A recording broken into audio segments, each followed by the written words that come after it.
Good morning student, B Ed second year और अपना subject है बेटा जो पॉलिटिकल साइंस। इसमें हम 3 पढ़ेंगे। यूनिट 3 का जो आज का अपना टॉपिक है वो है शिक्षण अधिगम प्रक्रिया में जो इंटरनेट एवं जो ईमेल है उसका क्या उपयोग होता है।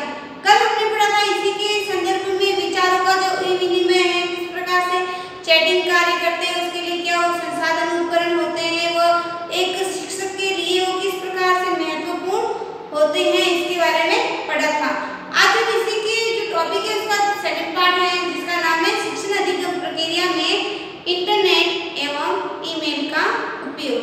तो वर्तमान समय में जो सूचना एवं संप्रेषण तकनीकी विकास से शिक्षा व्यवस्था में क्रांतिकारी परिवर्तन आए हैं। जैसे वर्तमान में जो कोविड-19 चल रहा है अभी, तो उसमें जो शैक्षणिक कार्य है जैसे स्कूलें, विश्वविद्यालय, कोचिंग के सेंटर सब बंद है, लेकिन जो संचार के साधन हैं उनके द्वारा क्लासें डिजिटल माध्यम से क्लासें लगाई जा रही हैं, जिसमें बच्चे अपने मोबाइल फोन से, इंटरनेट से, कंप्यूटर के माध्यम से ऑनलाइन पढ़ाई कर रहे हैं।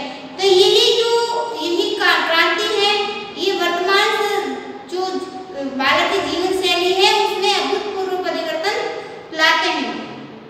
परिणाम स्वरूप छात्रों के मानसिक एवं बौद्धिक विकास की प्रक्रिया में भी वृद्धि होती है। इससे छात्र उस कार्य में सक्रिय होकर सीखते हैं, जिससे छात्र की मानसिक एवं बौद्धिक प्रक्रिया भी का विकास होता है। ज्ञान के भंडार का आदान प्रदान करने के लिए जो इंटरनेट वो जो ईमेल है उसका उदय हुआ है। जो ज्ञान है उस ज्ञान को विस्तार पूर्वक दूसरों तक पहुंचाने के लिए या सभी व्यक्तियों तक जो सूचनाएं हैं वो प्राप्त हो जाए, ऐसी सूचनाओं को एक तुरंत ही प्रेषण करने के लिए जो ईमेल है उसका उदय हुआ है। शिक्षण अधिगम प्रक्रिया के लिए महत्वपूर्ण वरदान सिद्ध हुआ है। शिक्षण जो अधिगम प्रक्रिया है, सीखने सिखाने की जो प्रक्रिया है, उसमें इंटरनेट एवं ईमेल के प्रयोगों को हम जो उसके बिंदु हैं उसके माध्यम से स्पष्ट कर सकेंगे। तो सबसे पहले इसका प्रयोग है कि किसी भी साहित्यिक सामग्री एवं शिक्षण विधि के साहित्य को इंटरनेट वेबसाइटों के माध्यम से प्राप्त किया जाएगा। सबसे पहले इसका है कि किसी भी साहित्यिक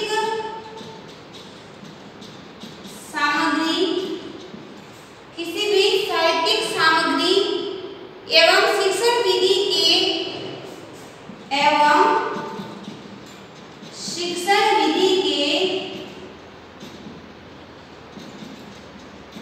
साहित्य किसी भी साहित्यिक सामग्री एवं शिक्षण विधि के साहित्य को इंटरनेट पर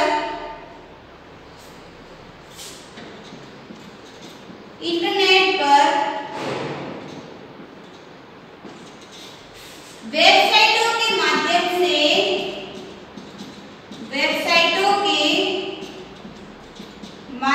से प्राप्त किया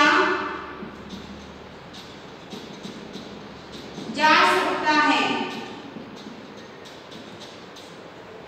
कि किसी भी पहले इसका उपयोग है वो है कि किसी भी जो भी साहित्य सामग्री है या जो अपना प्रकरण है, ये जो शिक्षण विधि के साहित्य हैं, उन साहित्यों को इंटरनेट पर उसकी वेबसाइट होगी। जैसे हमें भूगोल के बारे में सर्च करना है तो भूगोल लिखना पड़ेगा, तो उसमें नवमंडल है या भू संरचना है या महासागर है, जो भी जानकारी है उस साइट पर अपने को डालनी पड़ेगी और उसी साइट पर उस जो सूचना है वो हमें तुरंत ही उस पर दिखाई देगी, हमें प्रेषित हो जाएगी। तो इसके माध्यम से किसी भी जो साहित्यिक सामग्री है या शिक्षण विधि के साहित्यों को इंटरनेट पर हम वेबसाइटों के माध्यम से प्राप्त कर सकते हैं, जिसका बालक अभी वर्तमान में आसानी से उपयोग कर रहे हैं। सभी इसके बारे में जानते हैं और सभी व्यक्ति इसका उपयोग नित्य प्रतिदिन अपने शिक्षण कार्य में कर रहे हैं। दूसरा है इंटरनेट के साहित्य से प्रत्यक्ष रूप से बात करके जो इंटरनेट है, इंटरनेट के माध्यम से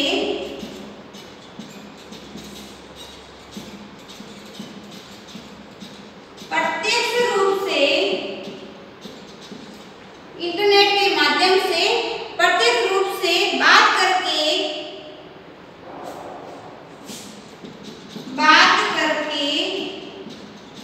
शिक्षण अधिगम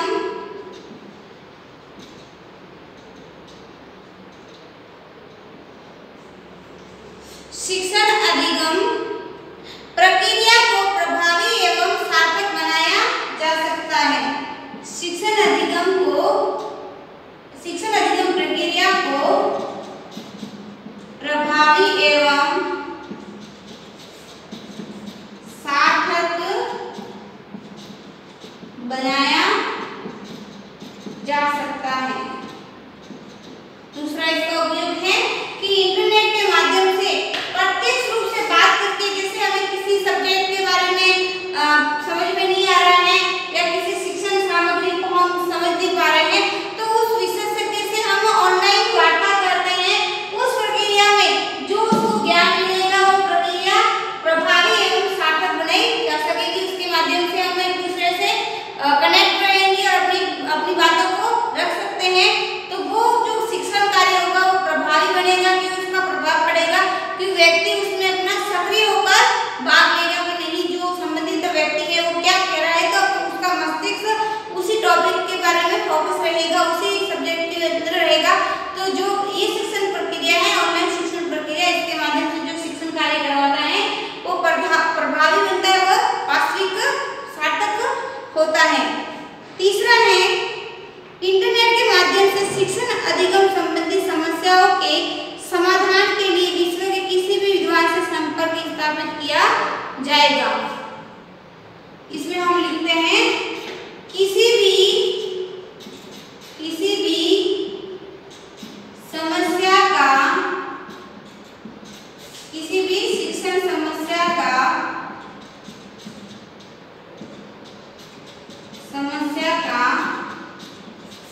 निवारण तुरंत किया जा सकता है। क्योंकि इंटरनेट के माध्यम से एक देश के नहीं बल्कि विदेशों के भी विद्वान जुड़े होते हैं। तो जो शिक्षण अधिगम संबंधी जो समस्या है, उस समस्या का निराकरण हम विदेश में बैठे व्यक्ति या विद्वान से भी संपर्क स्थापित करके उस समस्या का हल किया जा सकता है। फोर्थ है इंटरनेट के माध्यम से ईमेल भेजकर तथा ईमेल प्राप्त करके नवीन ज्ञान का अर्जन किया जा सकता है। फोर्थ है ईमेल भेजकर या किसी भी संदेश को भेजकर, जैसे पहले था डाक के द्वारा संदेश भेजा जाता था, आज वर्तमान में जो संचार साधन के द्वारा इसका नाम हमने कर दिया ईमेल कर दिया। पहले मेल था जो डाक कहलाता था, अब इसको जो ऑनलाइन कार्य हो रहा है तो इसको हम ईमेल कहते हैं। तो ईमेल भेजकर तथा ईमेल प्राप्त करके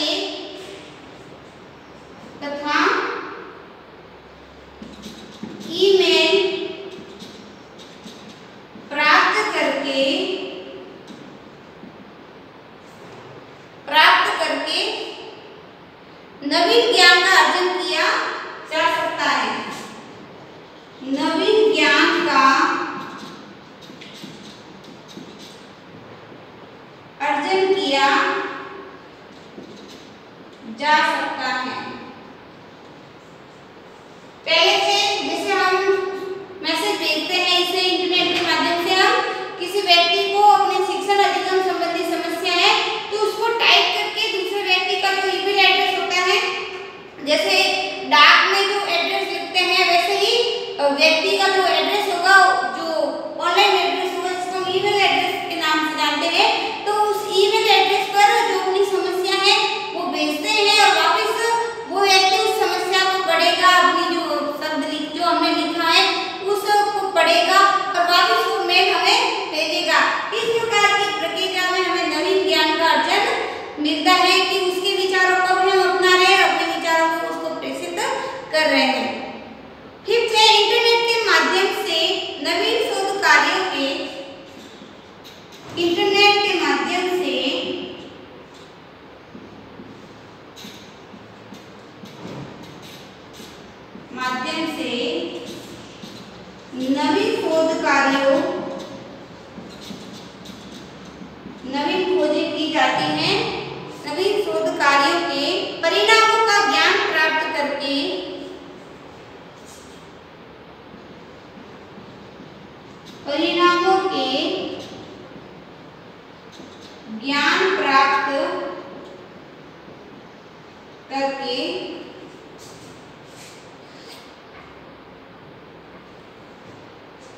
उनका प्रयोग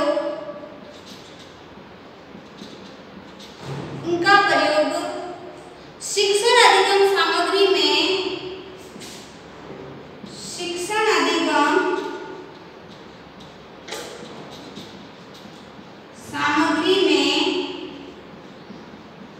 प्राप्त किया जा सकता है।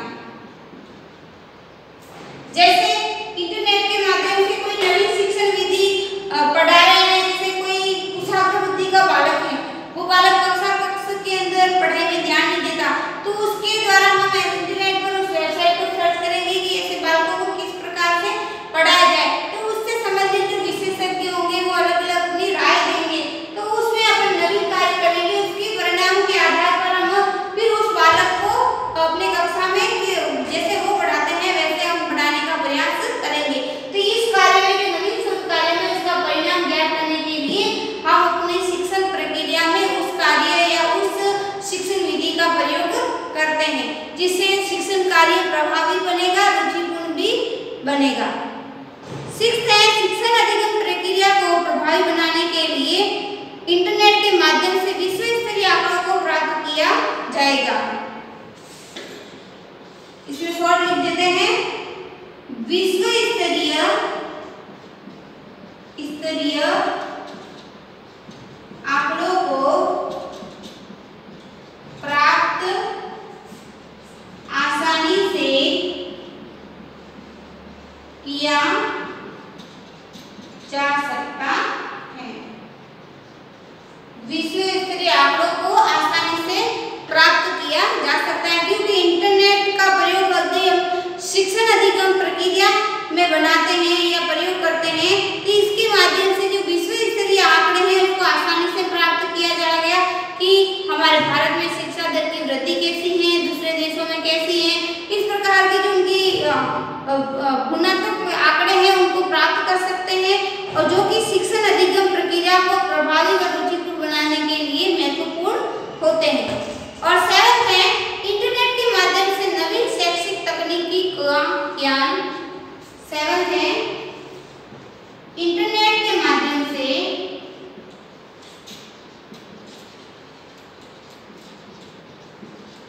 नवीन शैक्षिक तकनीकी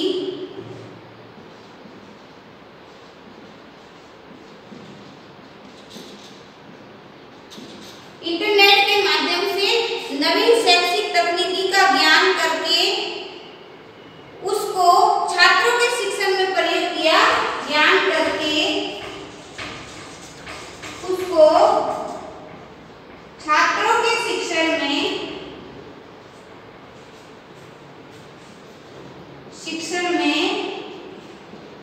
प्रयोग किया जाता है।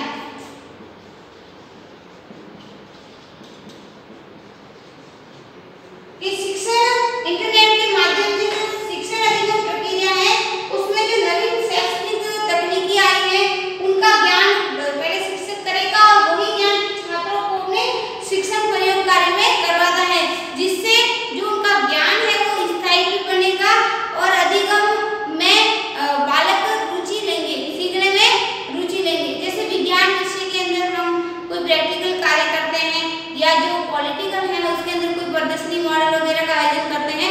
इस प्रकार से नवीनतम जो शिक्षण विधियां हैं उसको जब हम शिक्षण में प्रयोग करते हैं तो बालक उसमें बढ़ चढ़ कर भाग लेते हैं, उसमें बालक की जिज्ञासा बनी रहती है। तो आज की जो ऑनलाइन क्लास है उसमें हमने शिक्षण अधिगम प्रक्रिया में इंटरनेट व ईमेल का क्या उपयोग है इसके बारे में पढ़ा है।